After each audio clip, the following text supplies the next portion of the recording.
Melody here. You might know me as ApplePie Movement. In today's interview with Mindy Dawn, we discuss how she has become a visual activist for the LGBTQ community, fighting for equity in the state of Georgia. So grab a piece of pie.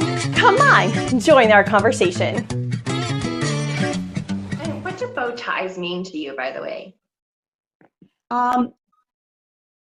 So there's something so absolutely eye-catching about a bow tie. Like, I think about the earliest instances of bow ties that I remember, and it was like always like a really like nerdy sort of thing. And then it also sort of felt like it was even amongst the men that was wearing it, like it was sort of out there. It was sort of like, you know, Paul Simon, the Senator Paul Simon, like he would wear bow ties, and it was such a big deal. You know, people notice somebody in a bow tie. There's something debonair and dorky, absolutely nerdy and dorky about it. And then you think about people like Marlene Diedrich and Catherine Hepburn and other women who kind of pushed those gender norms back in the day, and imagining them in a bow tie, and there's just something so hybrid, like masculine and feminine at the same time. It's like it's unexpected, and it's got a whimsy to it, and also I would say that it is without it I am Clark Kent, and with it I am Superman. I feel like myself when I walk out of the house in my bow tie, and I feel like I am protected by it to a certain extent. How so?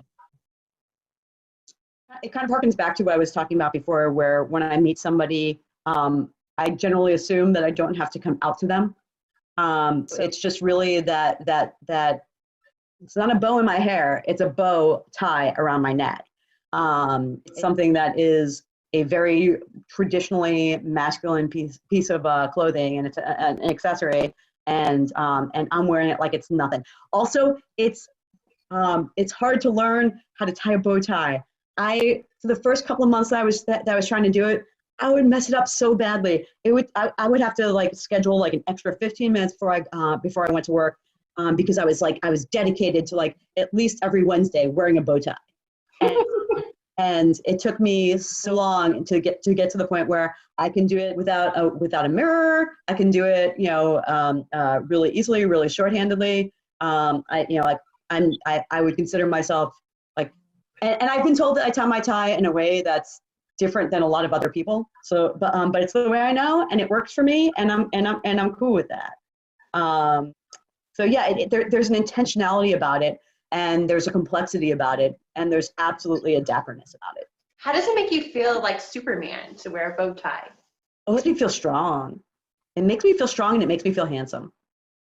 Like if somebody tells me I'm pretty, absolutely fine with it. Somebody tells me I'm beautiful, like anytime anybody gives me any compliment, I'm great with it. But if somebody tells me that I'm handsome in my bow tie, yeah, that's it.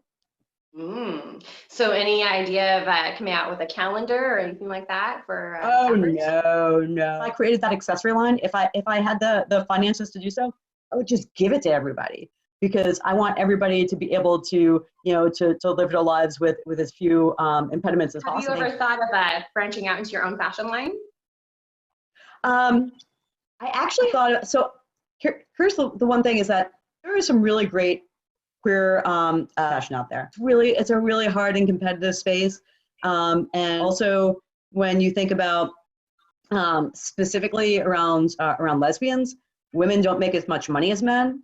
A lot of these smaller queer-owned clothing companies and shoe companies, it costs a lot for them to produce quality work, because they're producing in smaller batches. So what I've thought about is like a queer accessory line. So like a lot of men's and boys' clothing, but there are certain aspects of them that don't accommodate the fact that I have boobs, or the fact that I have hips, or you know, or whatever.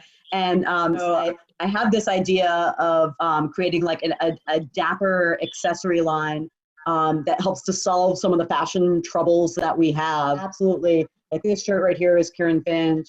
I wear Nick Casey footwear all the time. I try to put my money where my mouth is when I can, because it's just part of that elder statesman role. I feel like we need to be able to support and act. And but for those who can't afford that, here's your stopgap, and you can still be dapper. So I do have the ideas around it. I just need to figure out how to manifest it.